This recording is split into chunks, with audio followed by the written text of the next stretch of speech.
మాట్లాడుతున్నారు.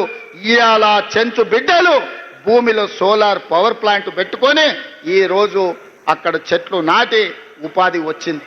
ఇది కాంగ్రెస్ పార్టీ ఇందిరమ్మ ఇచ్చింది కాదా?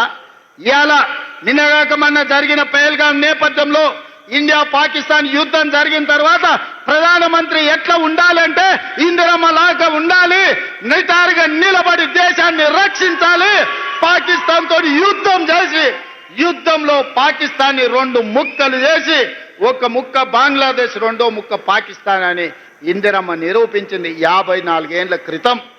అలాంటి పౌరుషం కలిగిన నాయకురాలు ఈ దేశానికి ప్రధానమంత్రిగా ఉంటే 50 ఏళ్ల తర్వాత ఈరోజు మీరు ఆలోచన చేయండి.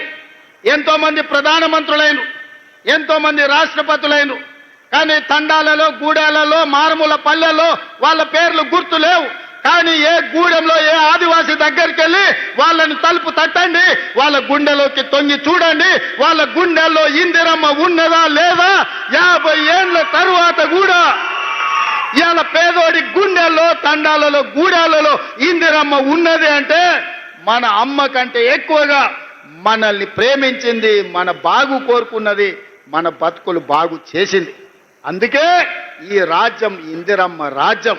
అందుకే ఈరోజు మా పేరు ఇందిర సోలార్ గిరిజల వికాసం అని ఈరోజు మనం పెట్టుకున్నాం.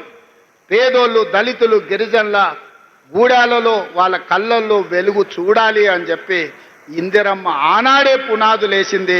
ఆ ఇందిరమ్మ వారసులుగా ఈరోజు మేము మీ ముందుకు వచ్చి నిలబడ్డాం. సోదరులారా, ఇవాళ మీరు ఆలోచన చేయండి.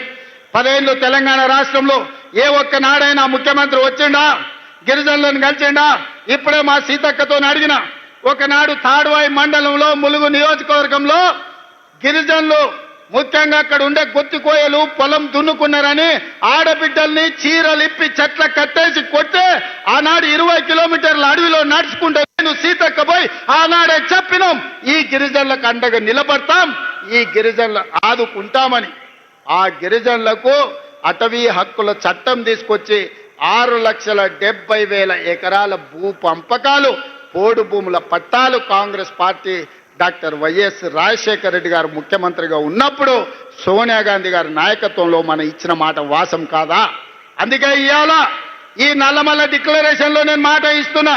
తండాలలో, గూడాలలో, మారుమూల పల్లెల్లో ఉన్న ఆదివాసీలందరికీ 6,70,000 ఎకరాలలో నల్లమల్ల డిక్లరేషన్ లో భాగంగా సోలార్ పంపు సెట్లు ఇచ్చి మీ పంటలు పండే విధంగా, మీరు తోటలు పెట్టుకునే విధంగా, మీరు ఆత్మగౌరవంతో బ్రతికే విధంగా మీ భూమి మీద మీకు హక్కు ఇవ్వడమే కాదు, మీ భూమిలో విద్యుత్ ఉత్పత్తి చేసి మీకు మీరే యజమానులుగా బాగుపడే విధంగా ఈ నల్లమల్ల డిక్లరేషన్లో తీసుకున్న నిర్ణయాన్ని అమలు చేసి చూపిస్తామని చెప్పి నేను ఈ సందర్భంగా తెలియజేస్తున్నా.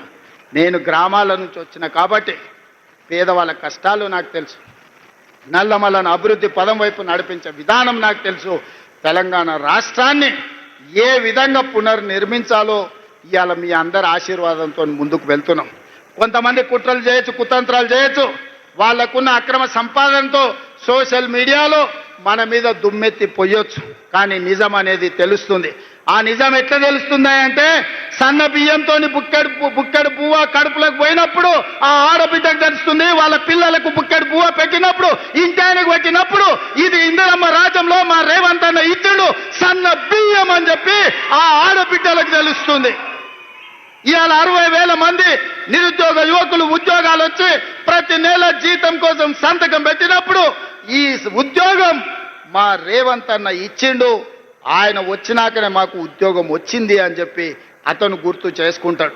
ఇవాళ గవర్నమెంట్ స్కూళ్లలో, రెసిడెన్షియల్ పాఠశాలల్లో చదువుకుంటున్న విద్యార్థులకు 40% డైట్ ఛార్జెస్ పెంచడమే కాదు, ఆడబిడ్డలకు 200% కాస్మెటిక్ ఛార్జెస్ పెంచడం కదా.